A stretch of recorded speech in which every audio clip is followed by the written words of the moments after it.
तो दिल्ली से पीएफआई के मुखिया परवेज अहमद के साथ साथ केरल से पीएफआई के राष्ट्रीय अध्यक्ष को गिरफ्तार किया गया। असल में पिछले कुछ दिनों से देश में आतंकी हरकतों के पीछे पीएफआई के हाथ और फंडिंग को लेकर शिकायतें लगातार मिल रही थी, जिसकी तफ्तीश केंद्रीय जांच एजेंसी एनआईए कर रही थी और ये रेड उसी सिलसिले का नतीजा है। जांच एजेंसियों के सूत्रों पर यकीन किया जाए तो छापे में कई अहम सबूत भी हाथ लगे।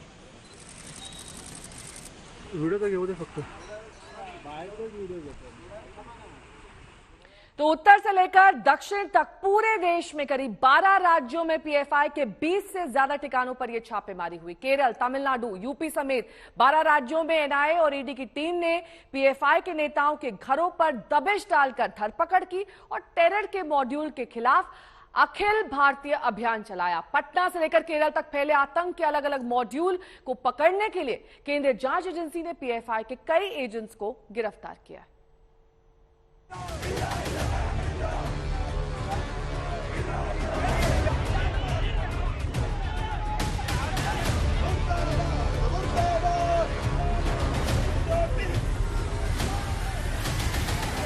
उत्तर से दक्षिण तक पीएफआई पर प्रहार।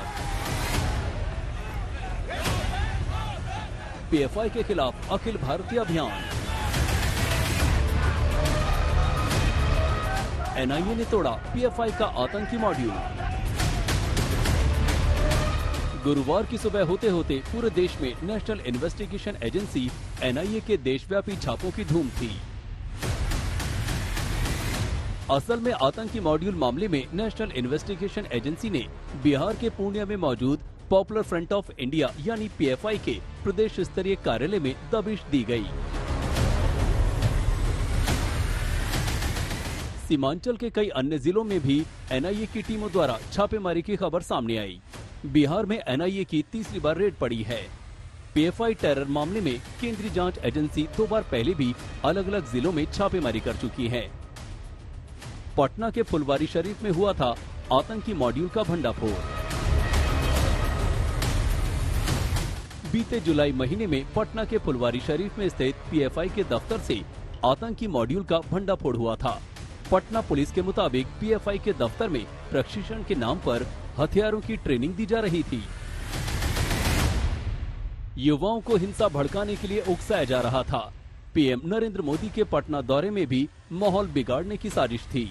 इस दौरान जब्त दस्तावेजों से पीएफआई के भारत को 2047 तक इस्लामिक साजिश का भंडाफोड़ हुआ था।